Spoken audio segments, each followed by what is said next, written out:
The marriage was falling apart at the seams. Dorothea paced around the apartment, consumed by a sense of dismay. She and her spouse had futilely delved deeper into their careers, dedicating less time and attention to each other. Any emotional or physical intimacy between them had vanished, replaced only by coldness. Coldness and silent evenings in front of the droning television. Their attempts to have heart-to-heart conversations ended in harsh words and hurt feelings. Instead of seeking compromises and solving problems together, they began to avoid any conversations, fearing to end up on the accused bench. The situation was spiraling out of control. Dorothea found herself snapping at Vidal more frequently. She could no longer look at him calmly in the eyes, and Vidal himself couldn't understand why he ended up with such a resentful wife. They didn't even discuss their achievements anymore. In several months, neither of them shared any work-related news. In general, they stopped sharing news with each other altogether. It was absurd, considering that their entire relationship was built on endless attempts to outdo each other. Now the woman felt utterly drained and lost. The endless struggle for success deprived her of the opportunity to make real friends who wouldn't be interested only in Dora's social status. There was no one she could confide in, no one to ask for advice. Here, in such a life situation, Taya was utterly helpless. Not even her mother would help here. She would only remind her of the prestige Vidal brought alongside a successful businesswoman. Oh God, what should I do? From an early age, they desperately tried to outdo each other. In school, they waged a whole war for grades, influencing teachers, and winning school events. What was happening in society might not have concerned them at all, but their relationship always had to be tense because of the desire to outshine each other. They felt humiliated and disappointed if someone else received praise or recognition they considered theirs. Sonora Pero, I've completed the 5th and 6th tasks as well. The girl rushed to the teacher's desk and placed her notebook in front of the woman. She awkwardly smiled, anticipating the scene that would soon unfold. Almost every day, these two would have a scandal right in the classroom. Teachers didn't know how to deal with them anymore, and parents remained indifferent to the issue. Sonora Pero could only try to smooth things over.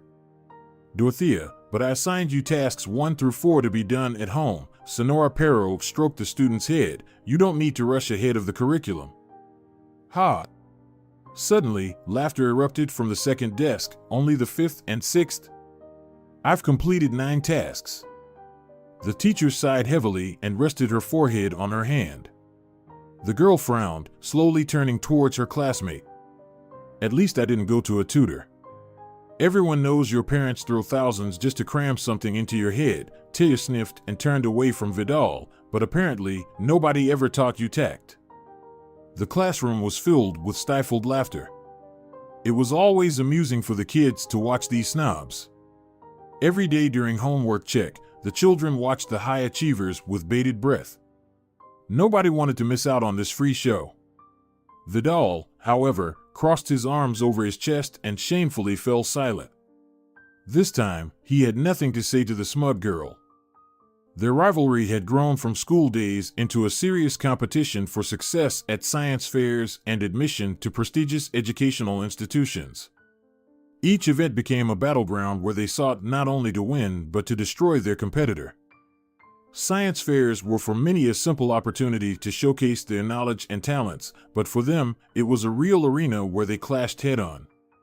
They undermined each other, seeking to discredit their competitor and claim first place at any cost. Once, Vidal stocked up on small gifts for his project.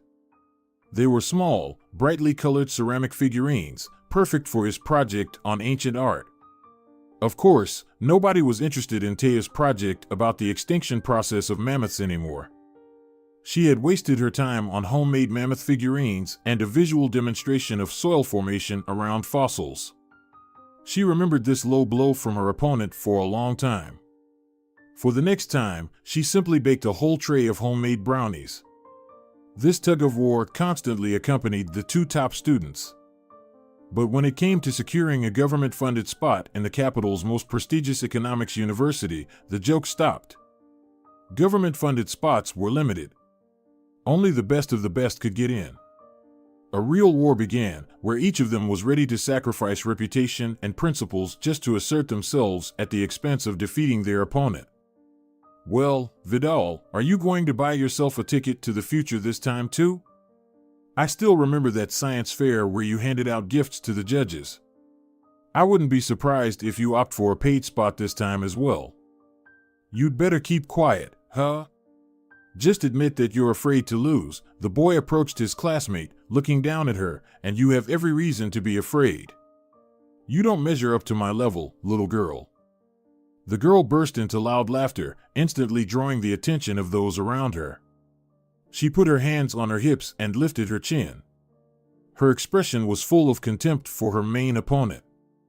While you were running to tutors, I managed all my studies with my own mind. That's the problem. You don't have quite enough mind naturally. The spot in the faculty is mine, you can't even dream of it. Dorothea, possessing a sharp and fiery temper since childhood, didn't hesitate to act this time either.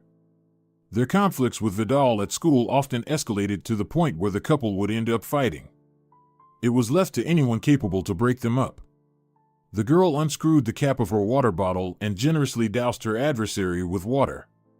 The boy stood frozen in place. Calm down, hotshot.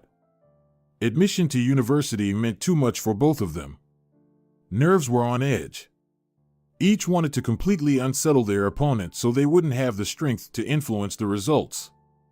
If they both passed their exams with top scores, they would face additional testing from the university itself. So, even after the exams, the battle was far from over. The whole process was accompanied by scandals and conflicts. Every meeting ended in a new confrontation. They utilized all their connections and available resources to achieve their goals, even if it meant disregarding ethical norms. This fierce struggle for recognition and success became the foundation of their interaction, shaping their personalities and defining their relationships. And now, sitting in the admissions office at the request of the rector, they awaited the verdict. It was being decided who among them would be the loser and who would emerge as the rightful winner. What? Both exclaimed, standing before the admissions committee. You both excelled in your exams. Moreover, your additional assignments were also worthy of the highest praise. That's why it was decided to add another budgetary spot, specifically for your case. No, this can't be happening, Vidal muttered indignantly. Yes, this is unfair. One of us had to be worse. Review the results, this is simply ridiculous. Sharp on his words, Vidal refrained from interjecting when Taya agreed with him. He sincerely agreed with her at that moment, so jokes were unnecessary. Both of you are exceptionally good, young people. We couldn't afford to turn away one of such talented potential students. The man adjusted his glasses, so, if I were in your place, I would be happy about the admission. The couple left the office. Both of them kept silent, although their thoughts converged on the same thing. This is all utter nonsense. This simply should never have happened. But they were explained the decision of the university leadership, all the facts were laid out. They both got accepted. The greatest battle of their youth ended in a draw. However, ahead of them were the days of student life. And they both mentally prepared for a new confrontation. And their conflicts began from the very first week of studies. The guys couldn't decide who would be the class monitor. Every day they brought more and more arguments to their side. The new group had already grown tired of their classmates.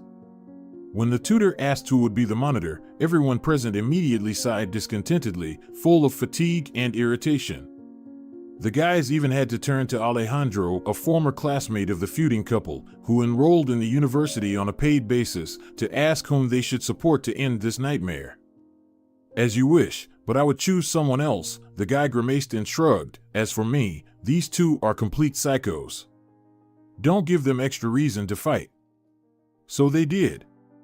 They chose the most proactive student, excluding Dorothea and Vidal from the candidates. Surprisingly, it worked.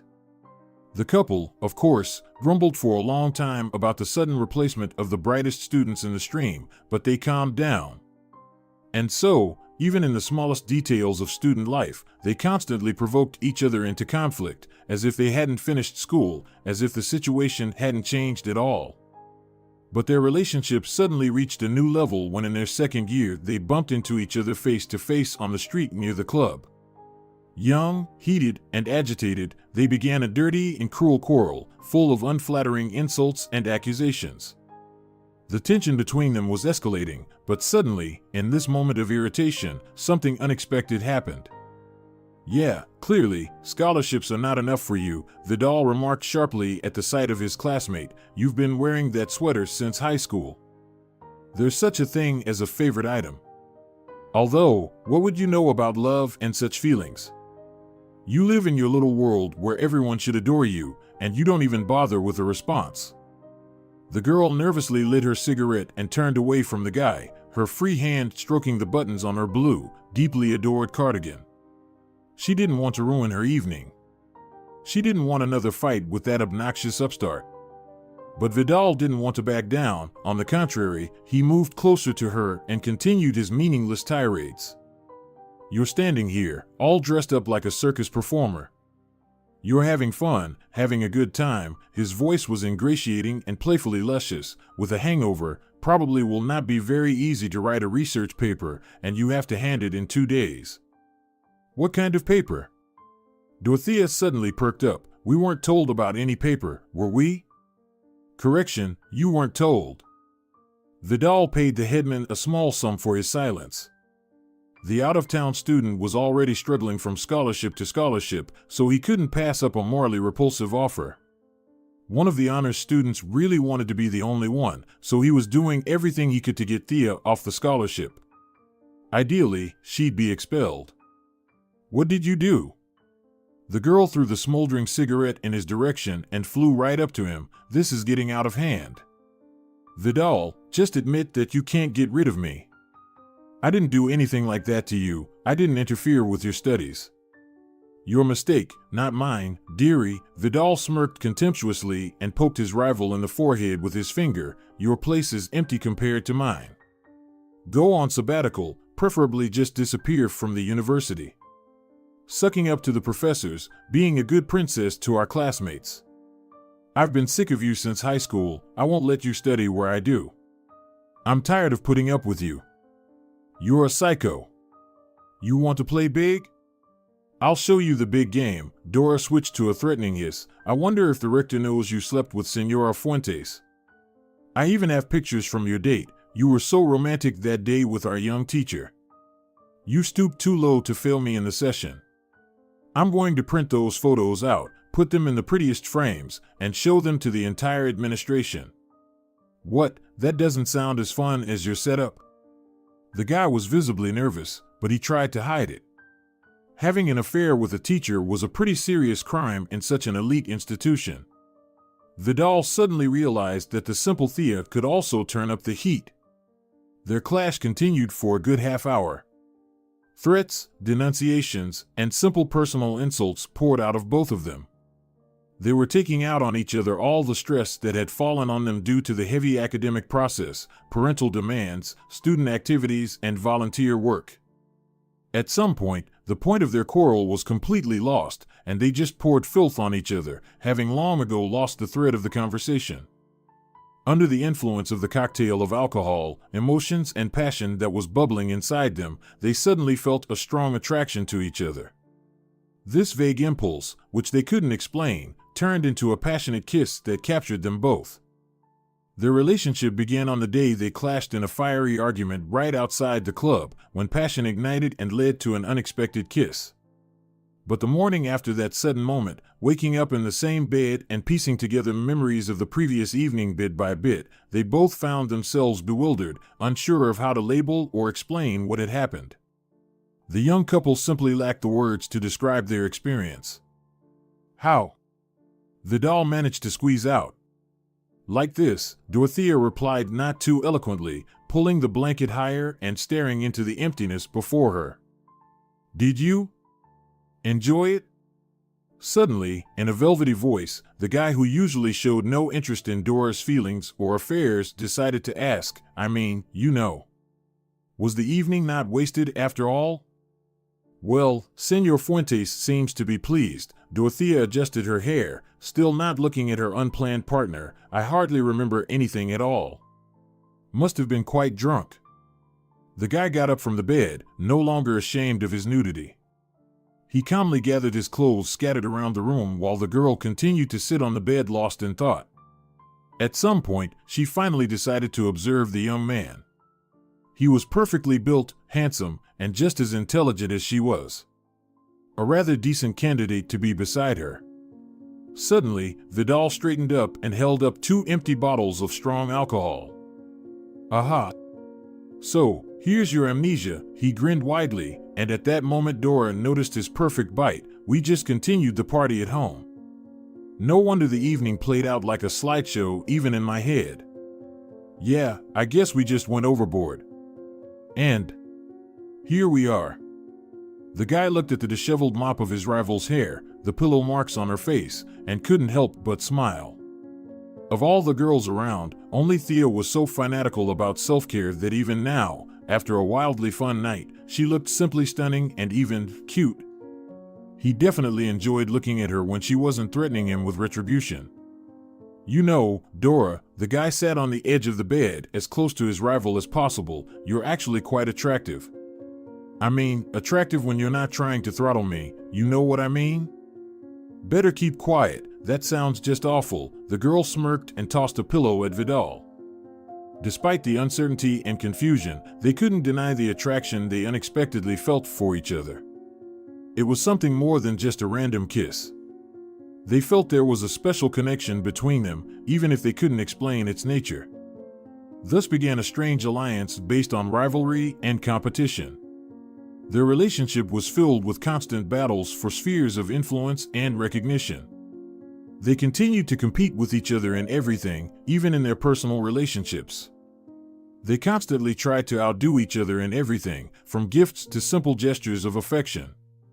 Their life together was polished to an unnatural perfection. Impeccable cleanliness in the house, the most harmonious interior. Being in their abode caused a peculiar effect of the valley of the uncanny among many acquaintances. But the couple, in turn, perceived the discomfort of others as blatant envy.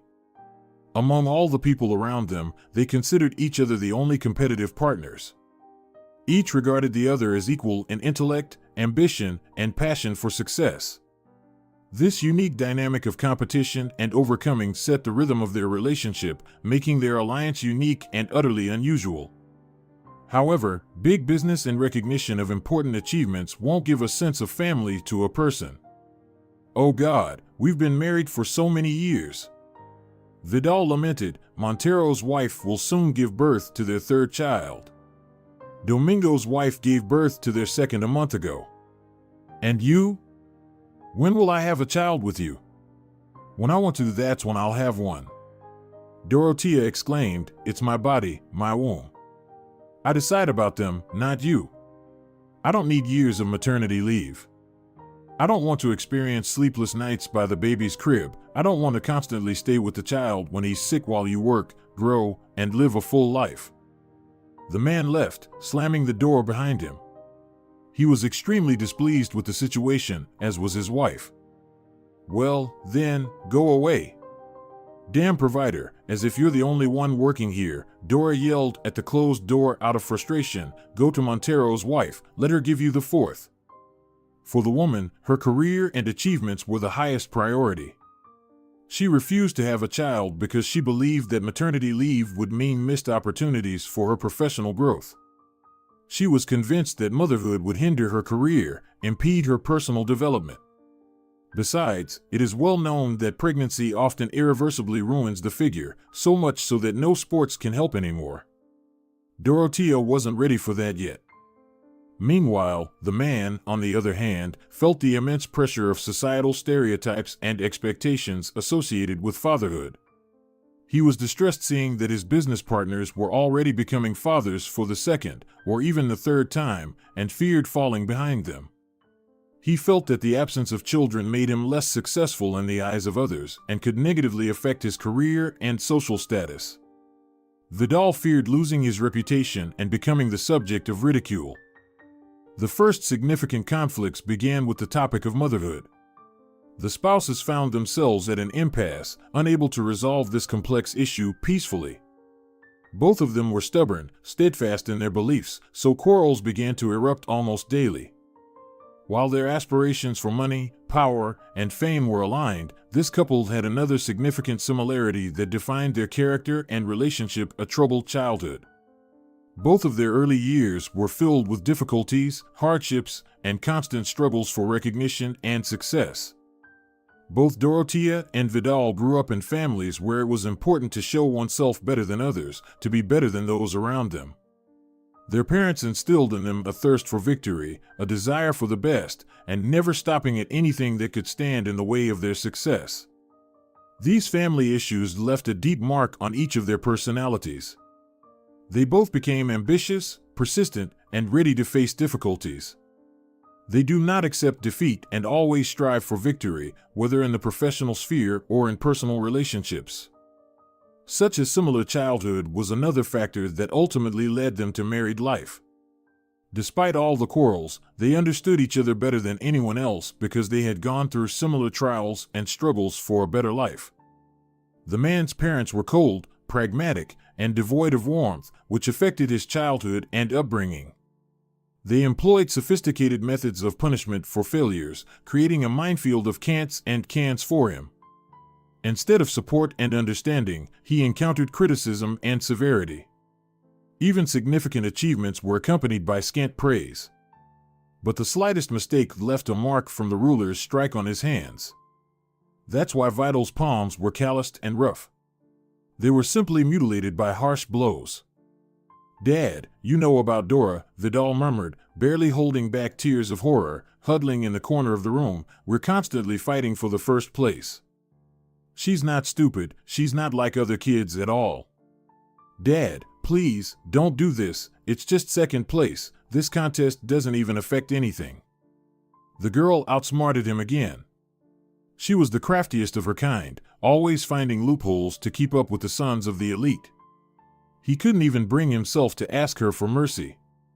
The boy lacked the courage to negotiate with her, and pride prevented him from acknowledging her as his equal. After all, his father believed he should be the best of the best, so he was obliged to meet those expectations. But now, he found himself backed into a corner once more, hiding his hands behind his back. The wounds from the previous beating had only just healed. Receiving blows on barely healed bruises was always more unbearable. But the man didn't back down, while the mother merely looked at her son with displeasure. There was not a trace of remorse in her eyes. If it were up to her, she would snatch the ruler from her husband's hands and discipline the boy herself for losing.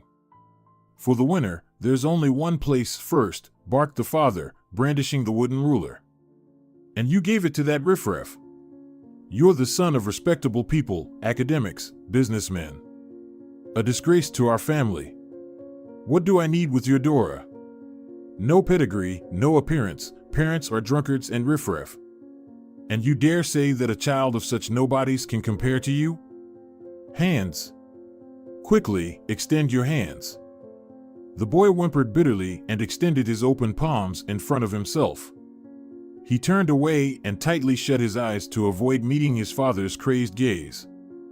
As a result of such upbringing, he didn't grow up to be the ideal child his parents had hoped for. Vidal was filled with fears and complexes. He feared ending up with nothing, feared showing weakness, losing, hitting rock bottom in life. Just the thought of not fulfilling himself in the present and the future made him anxious. These fears haunted him throughout his life, influencing his decisions and actions. He constantly felt the pressure and expectation of success imposed on him since childhood, only intensifying his anxious thoughts and doubts about his own abilities. The horror of falling to the very bottom became one of the main motivators of his actions, driving him to strive for success at any cost. This internal conflict between fear and ambition defined his behavior and relationships with others. But Dorothea's family wasn't exactly loving and understanding either. Her parents were unambitious and spineless, resulting in them always being left with empty pockets in any situation. This impoverished childhood left an unpleasant mark on her psyche, filled with memories of helplessness and despair in the face of life's difficulties. She regarded her parents with disgust, disappointment, and dissatisfaction. Not only could they not provide for their child, but they also tried to fulfill themselves at her expense, disregarding her needs and desires. Her complaints of fatigue were simply brushed aside. They made her toil for their future, all while remaining stagnant in the same dead-end cycle of debt and the living room couch. T, darling, come here. The girl reluctantly but quickly ran into the kitchen. Her mother stood by the old table in the same worn-out robe as always. It was as if there were no other options, and in reality, there weren't. The woman simply couldn't afford a new one.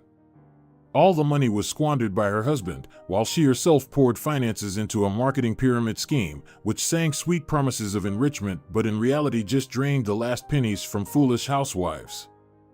Yes, Mom? Step on the scales, it's time to weigh yourself, she nudged the device toward her daughter. You know we have to do this every month so you grow up splendid. Dorothea shrugged off her warm sweater to make the weighing more accurate and stepped onto the scale. The display showed she had gained 4 kilograms. Sometimes the girl couldn't understand how. Where does the weight come from if her mother is so harshly enforcing diets on her? Perhaps Taya's side jobs are to blame, from which she buys those appetizing, cute, fluffy buns in the school cafeteria that are impossible to resist. Her mother clicked her tongue disapprovingly. Oh well, we spoil you. Mom, how about we go to the doctor instead? I'm 13 years old. Kids at this age are growing. Dora didn't want her mother to exclude meat cutlets from her diet again. Listen, let's measure my height. Maybe I just grew taller? Nope. I would have noticed. Plus, your pants would have become shorter. The woman plopped heavily onto the stool, her sides rippling like water disturbed by the action. Not only are you getting chubby, but your grades are also a disaster. What's with this bee, Taya? No dinner for you today. You'll stay home for a week. Maybe then you'll start losing weight and spend some time with your textbooks. Dora knew her pants wouldn't become shorter for another couple of years. Her mother bought them with room to grow, folded them inside, and then unfolded them a couple of centimeters when they became too short. No one argued. It was just futile air shaking. And that stupid Vidal, who spilled correction fluid on her test. She lost points for sloppiness because of him. The girl nodded obediently and went to her room. Eating wasn't meant for her today. This experience made the woman strong and independent. She learned to overcome difficulties and fight for herself. Despite all the obstacles, she maintained her determination and perseverance, striving for a better life and self-realization, even if it meant doing it alone. Taya desperately wanted to avoid the fate of her parents.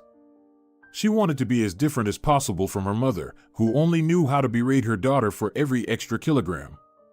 Yet, in Dora's memory, this lady remained as a shapeless figure in a dirty robe, with messy hair and a cigarette between her teeth. Dorothea didn't want to resemble her father either, an alcoholic, a lazy man with only 9 years of education. He never forgot to reproach his daughter for extra spending on her textbooks or sports equipment. He considered himself a breadwinner, although the family's main income came from his elderly mother's disability pension, who was in such deep dementia that she didn't even recognize herself. And now, Vidal and Dorothea together, in this small family where 2 adult children lived, relationships with their parents remained a source of stress and anxiety for them. Every call from their parents triggered a severe panic attack, reminding them that the past was far from behind. Vidal, I haven't heard a word about you from my colleagues for a long time. Have you completely relaxed? The elderly man growled angrily into the phone. You've built your modest fortune, and you think you can live quietly in your cheap shack with your simple-minded wife? Reputation. I taught you to guard your reputation like the apple of your eye. Dora, it's been a month since we received any money from you. Is this how you thank us for raising you for 18 years? The woman squealed indignantly. We scraped the last crust of bread, scraped money wherever we could. You know, you could at least worry about your granny. We're such bad parents to you, always scolding you. But Grandma is so good, you never heard a single word of complaint from her. So pity your loved ones, if you have a heart, you wretch. For a man brought up in an atmosphere of strictness and demands, calls from parents could evoke feelings of guilt and dissatisfaction with himself, especially if he hadn't achieved the expected success. At the same time, for a woman whose parents were spineless and helpless, these calls could provoke feelings of annoyance and irritation from unpleasant memories of the past. They had long been living separately from their parents. They deliberately moved to a residential area on the other side of the city. Yes, it was inconvenient to commute to work, but it also made it harder for their parents to visit them. How their families hated each other. Vidal and Dorothy had nowhere to hide if their old folks started bickering at each other when they accidentally met. While the couple was wintering in warm Thailand, the woman began to notice strange changes in her husband's behavior. Knowing his character and habits inside out, she could detect every deviation from the established norm. The first thing she noticed was his new haircut. It was something completely new, unusual for a man who had chosen his perfect haircut for life since high school. This minor change in appearance evoked mixed feelings in the woman. On one hand, it's never too late to try something new, but on the other hand, her husband had never been a supporter of hair experiments. "Darling, what's with the miracle?" the woman sarcastically asked, leaning against the doorframe. "Some special occasion?" "No, I just decided," Vidal smoothed his new hairstyle with his hand. "I just decided it was time for a change. After all, I haven't done this since high school, remember?" "I remember." Dora skeptically regarded her husband's response. Maybe he was indeed tired of the old haircut. Or maybe he just decided to conceal something. Taya's mother might have been an utter failure, but sometimes even a peacock produces beautiful sounds. She always told her daughter that a man will only change at the first request of the woman he wants to love. And Taya, with a touch of paranoia, noted that besides the stupid haircut, what irritated her most about Vidal were his uneven eyebrows, which he adamantly refused to pluck. The last time they argued about this was 5 years ago, and since then Dora had resigned herself to the man's quirks. And, oh miracle, along with the new haircut, her husband suddenly came home with new eyebrows. After the woman noticed the first changes in her husband, she began to pay attention to other strange changes in his behavior. At first, she felt a faint unfamiliar scent emanating from his clothes, which caused her concern and suspicion. Dorothy herself loved fresh scents, with minty or citrusy notes. Vidal, on the other hand, liked the smell of wood and tobacco. But this Amber, it was unbearably cloying, screaming of strawberries and vanilla. Then she noticed that he started lingering at meetings with friends and business partners, which was unlike his usual punctuality and responsibility for their joint leisure time. The woman tried to explain these oddities with the time difference during their wintering and her husband's fluctuating mood. Maybe even laziness, after all, who wants to toil when surrounded by the sea, sun, and warm breeze? However, such deviations from the norm continued even after they returned home, which made her wonder what might be wrong. These inexplicable changes in her husband's behavior stirred up worry and vulnerability in the woman. Dorothy was used to being in the know about everything happening around her. She began to question the reasons for these changes and tried to understand what was going on in Vidal's life and what could have caused such strange alterations. Only the answers themselves came into her hands. Dora was sorting through the basket of dirty laundry to organize everything by fabric type. In her hands, she came across her husband's jacket, and she checked its pockets, when suddenly she pulled out a completely unfamiliar decorative hairpin, impressively long. At that moment, she ran out of excuses and doubts. It was undeniable evidence that her husband was unfaithful. She could no longer justify his strange actions and behavior because Vidal generally didn't interact with anyone except his colleagues, but it so happened that among them there were only men. There was simply no one to pass this hairpin to him, and Dorothea herself would never have worn something like that. Firstly, the item was clearly made of gold, which Dora couldn't stand. Secondly, such a design of a hairpin was clearly not suitable for Dorothea's age. The head of the ornament was made in the form of a glass ball, inside of which, evidently, a cute heart was laid out with precious stones. Moreover, the letters RG were engraved on the stem of the hairpin. Well, nothing. Women know how to search, she said. The woman decided to take matters into her own hands and began actively checking all her husband's friends on his social networks, comparing their initials with those she saw on the hairpin. But the candidates quickly ran out, leaving only ladies with invented names. And finally, she found a photo of a girl on one of the random pages, posing with exactly the same hairpin that Dorothea held in her hand. It was the definitive proof of his infidelity, which left no room for doubt. Despite Dora already being convinced of her husband's betrayal, it was unbearably painful for her to look into the happy eyes of the girl in the photo. My God, why? What did I do wrong? She whimpered through tears of hurt. After carefully studying the girl's page on social networks, the woman realized that the young girl was not afraid to spend time on family and children at the expense of her career. Many of her posts included quotes from women's forums about happy motherhood, and the girl herself came from a large family. Rosaria Gallego's parents were indecently wealthy. They clearly spoiled their eldest daughter terribly. This person loved a beautiful life and made minimal effort to achieve it. It was a stark contrast to her own values and desires, which further intensified the pain and resentment in the woman's heart. She realized that her husband had met this girl during their winter vacation in Thailand. The very first photo, on which she saw the personalized hairpin, was taken against the backdrop of a luxury hotel where she and her husband stayed before deciding to rent a villa. The anger and resentment that overwhelmed the woman were perfectly natural reactions to the great betrayal and terrible disappointment she felt. Dorothea believed she was the perfect candidate for building a strong family. She invested so much time, energy, and feelings into their relationship with Vidal, hoping for their strength and longevity. And it all fell apart in just one wash. Dorothea felt underestimated, abandoned, and deceived. Instead of appreciating their joint achievements and sacrifices, her husband chose another woman who seemed to better meet his own needs and desires, of which Dora had not even guessed. The suffering woman, engulfed in turmoil, headed to the bar in search of solace or at least temporary oblivion. She simply craved to drown her sorrows and numb the pain. Along the way, she encountered a vagabond, a young man who wasn't begging but merely holding a sign that read cheap labor. Any kind of work, he monotoned: plumbing, minor appliance repair, construction, chopping wood. We'll accept any amount. Don't pass by, folks, any kind of work.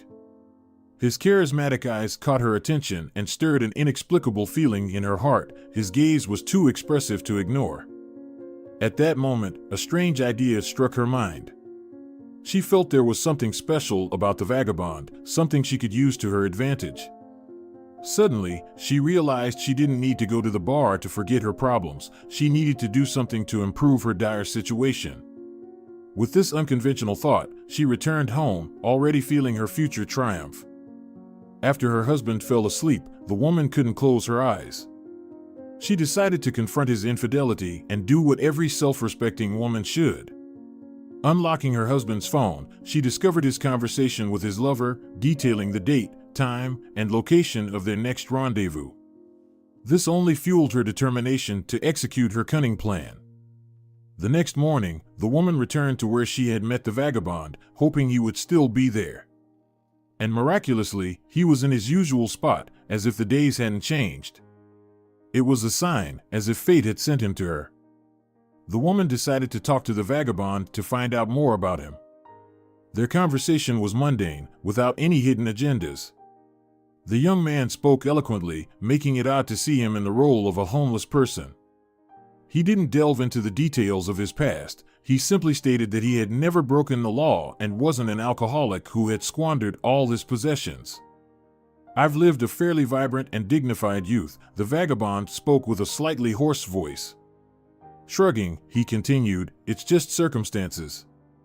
Even you, Signora, could find yourself in my shoes. At some point, fate might just decide you've had enough. No one is immune to the risk of becoming surplus to our capitalist society. Really? Dorothea raised an eyebrow in mild astonishment and skepticism, examining the man from head to toe. Don't take offense, but perhaps you simply lack the education to safeguard yourself from destitution? Signora, I've seen the advertisements. Hundreds of brochures and videos on big screens, every day, every night.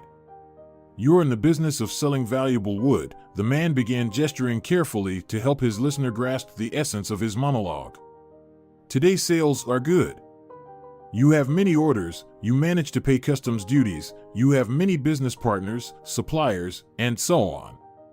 But then, let's say, a natural disaster strikes, and the wood you need simply isn't there. It's washed away, consumed by forest fires, swallowed by the earth, blown away by a hurricane. The insurance company finds a loophole to leave you stranded. Customers demand refunds. Import of relatively cheap types of wood like cherry or beech isn't profitable. You need to rent new plots for logging. Money isn't endless. Or perhaps you fall ill, God forbid, end up in the hospital, and your deputy steals your business. Do you think there aren't situations that could put you in my shoes? Dorothy crossed her arms over her chest and tilted her head to the side. Though it was evident that the man didn't quite grasp the market structure well, for a simple homeless man, his thoughts were sensible and logical. Further dialogue didn't need ironclad verification. T already knew that she was dealing with just an unlucky man, not some sort of outcast. All right, Luis. I see you're quite an interesting person. I have an offer for you. The woman proposed to the vagrant to pretend to be her lover for a hefty sum they had agreed upon. The man was puzzled and asked many questions, doubting the seriousness of the offer. However, he was drawn to the promised amount, which could provide him with several months of life in a rented room, new albeit cheap clothes, and a chance to return to a normal life. The vagabond, though skeptical of the situation, decided to accept the offer because he needed the money to survive. He understood it was risky and strange, but he didn't have a plethora of options up his sleeve. Thus, they struck a deal and planned their next meeting, the outcome of which could significantly affect their lives. On the appointed day, the woman met the vagrant outside her house. She treated him to a visit to the spa, a beauty salon, and a stylist. After all the procedures, the vagrant emerged as a rather attractive man with captivating green eyes. Dorothy couldn't even imagine that sometimes a pricey suit and a neat haircut could be enough to change the first impression of a person. Now, recalling their interesting conversations, Luis's appearance fully matched his intellect. Now the plan should work, Dora approved, surveying the man from head to toe. Dorothy, you have no idea how long it's been since I wore a good suit. I almost forgot how pleasant and comfortable it is.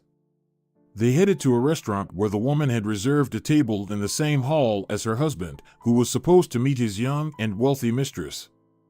The vagrant was ready to play his role, and his refreshed appearance attracted admiring glances from passing women. The woman felt strange but determined at the same time. She was ready to do anything to finally deal with her husband's infidelity. She just wanted to show that she too deserved attention not only from her handyman husband, but also from other attractive men. The pseudo-couple gathered in the restaurant awaiting the moment when Dorothy's husband would arrive for his date with his mistress, encountered a slightly disconcerting situation. By the time they arrived at their designated table, no one else was there yet.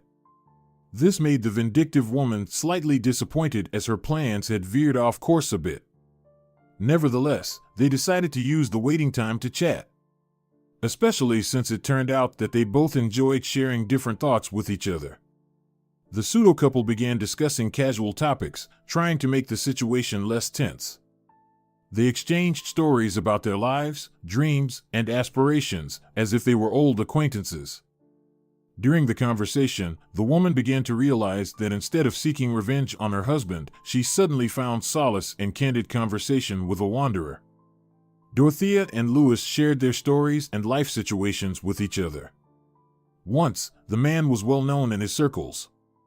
But, as he had mentioned before, fate decided he had enough of worldly goods and took everything away from him. I used to be a professional boxer. A champion. fought in the highest league, surrounded by the rays of glory, money, and respect. But sometimes, the price of such victories is very high. In my youth, I was very sharp and impulsive. I wanted to win, and only win. That was my solace, my adrenaline rush. Victory in the ring and taking the title meant more to me than any money, the man said, flexing the fingers of his left hand that had been injured, pausing for a moment with apparent regret, gazing into the distance, then continuing his story. 3 men came to my locker room. Rough characters, never expect kindness from such. They slapped a suitcase on the bench, opened it, and it was full of money. In return, they asked me to go down in the second round. I was already angry, but they quickly sat me back on the bench and threatened me with a gun not to protest too loudly. They threatened you with violence? Dorothea sighed in surprise. Yes, but nobody intended to shoot. I only realized that years later. Dealing with a dead champion is harder than with a living one, Lewis bitterly chuckled and took a sip of cold whiskey. They said to choose either the money and lose the title or problems. As you see, I chose the problems.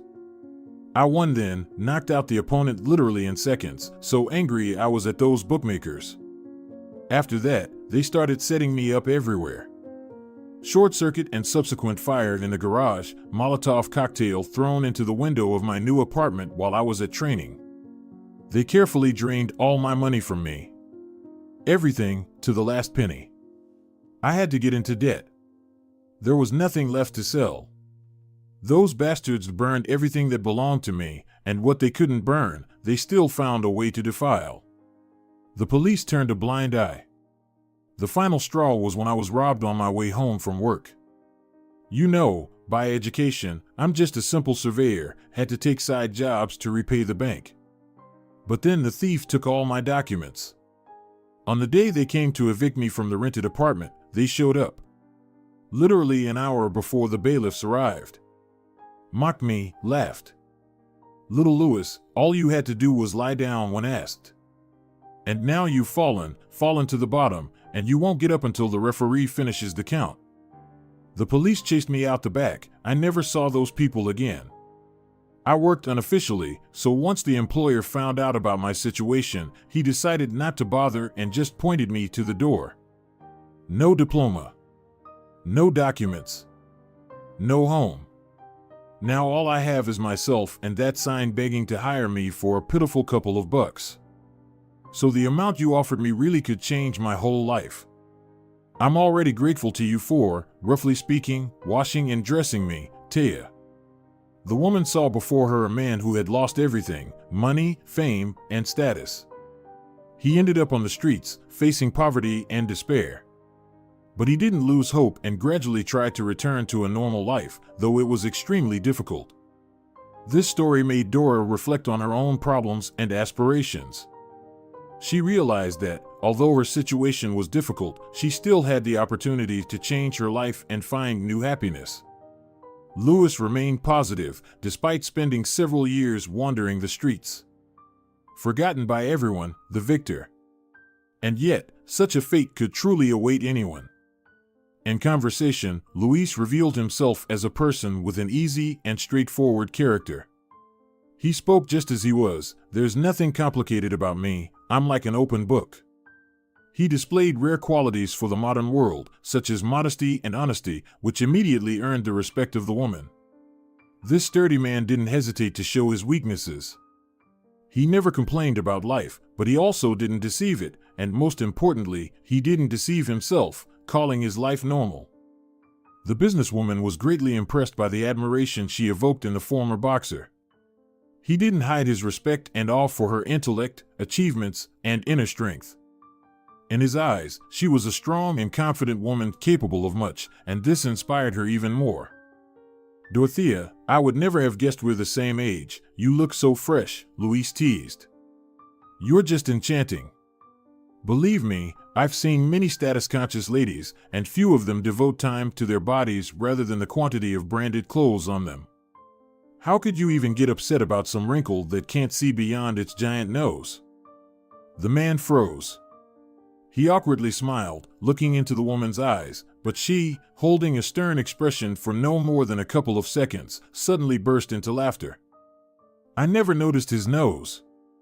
It's been in front of my eyes my whole life, and I never saw that instead of nostrils, he has cannelloni. He's really extensive, I'd say. I don't like to judge by appearance, honestly.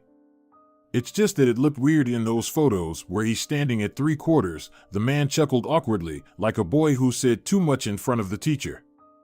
I meant to say that Vidal was never perfect in everything.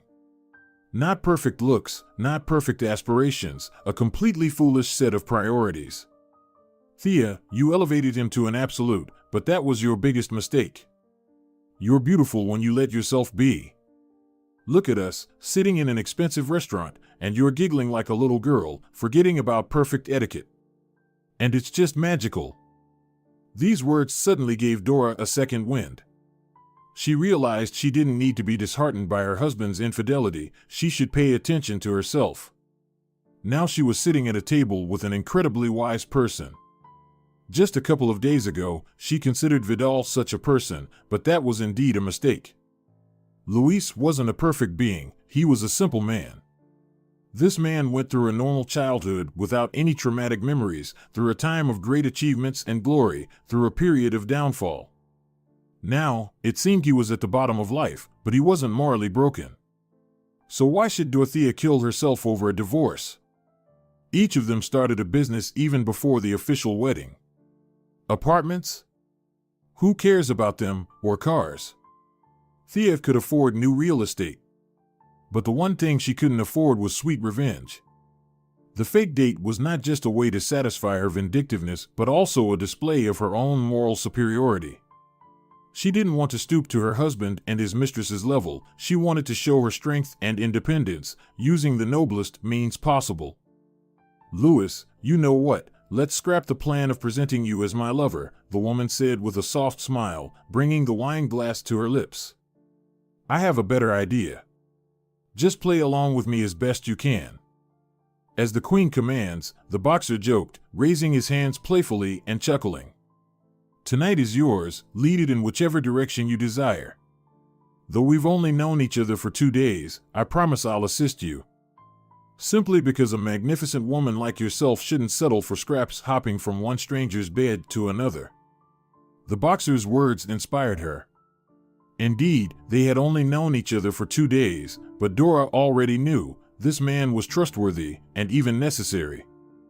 The woman found herself in a completely new state of mind. For the first time in her life, she felt like just a woman, not a genderless achiever machine, but a beautiful, intelligent, and interesting woman with her own multifaceted personality. This new feeling was refreshing and liberating.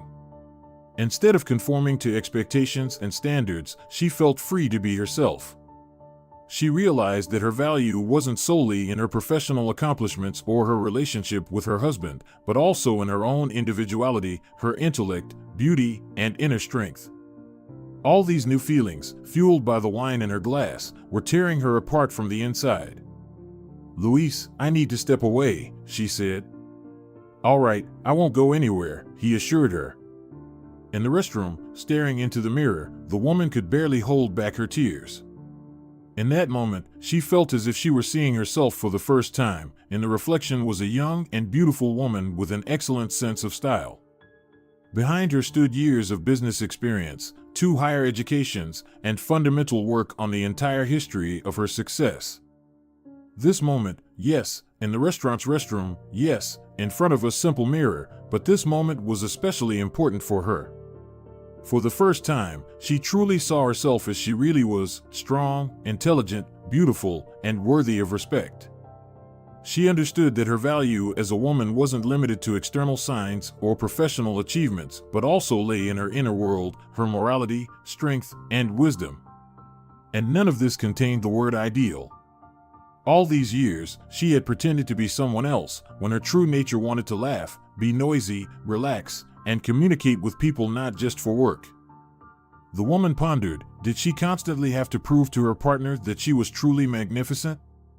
It was an important question. The initial idea of revenge turned into a desire to shame her husband, to express to him everything she thought about their marriage. And when she exited the restroom, such an opportunity presented itself. Vidal and Rosalia had already taken their seats. Dorothea looked at her husband with completely different eyes. She realized that there was no need to resort to rude words or insults to express her feelings. Instead, she decided to be sincere and open, to do without resentment and anger.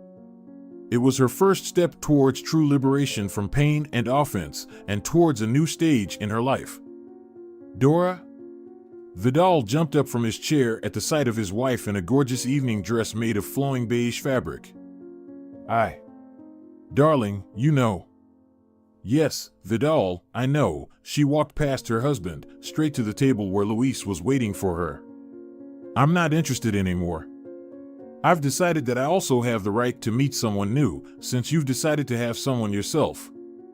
Vidal looked at Luis, who maintained a casual expression. He behaved as if nothing was happening, while everyone around saw how embarrassed his clumsy spouse was. And what am I supposed to do with this information? He suddenly smirked sarcastically. Got yourself a toy boy, congratulations. So, I assume we have an open relationship now, don't we?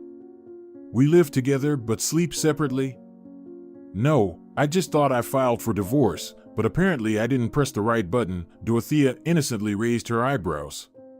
You're a grown man, you should understand that in our country a man can have only one wife. You're not a sultan, right? So, I decided to make room for the one you consider more worthy, not to embarrass you. Rosalia is younger and slimmer than me. And her parents are much richer than mine. And, it seems to me, even richer than yours. And Luis decided to accompany me today. Vivi told me about your marriage. Dora, I know there should be some kind of female solidarity, but you're just a terrible wife, Rosalia intervened, immediately starting to cut through the ears of those around her with her fake high-pitched voice. Your husband has been coming home or going to a friend's for years. No love, no tenderness. Just work, work, work. And your genetics. Let's just say, with such a gene pool, no successful child will be born. And it's good that no one was born. No normal family, no children. You just had to admit that you're barren, you can't, that's all. Apparently, your alcoholic father embellished your health, or your mother killed you with diets, so you haven't given birth in all these years. Empty shell, suddenly flared up Vidal.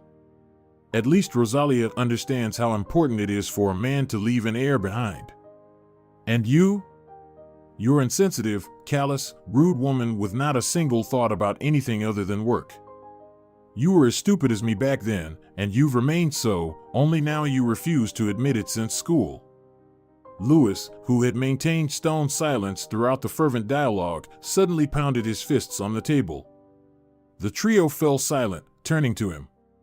Vidal watched with genuine horror as a burly man slowly rose from behind the table. But it wasn't just the difference in size that frightened the businessman, it was the penetrating green eyes that seemed to pierce into his very soul. Louis approached the brute, not making a single sound, and lifted the adversary by the lapels of his expensive tweed jacket.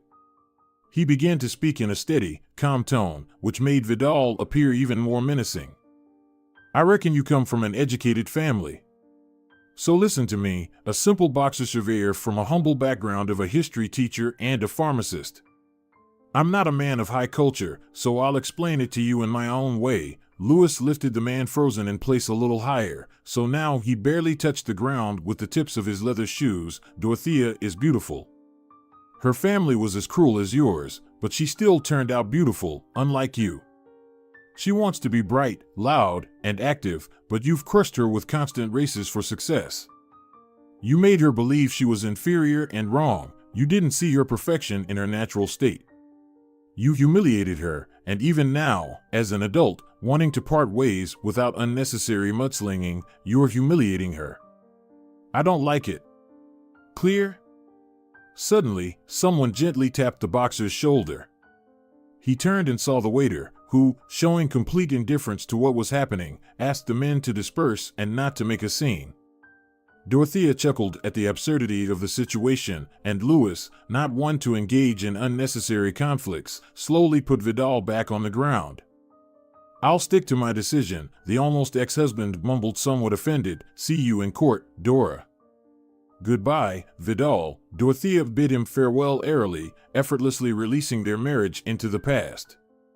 The couple walked away to simply stroll through the night city, and during the conversation, the woman asked her new acquaintance to attend her divorce.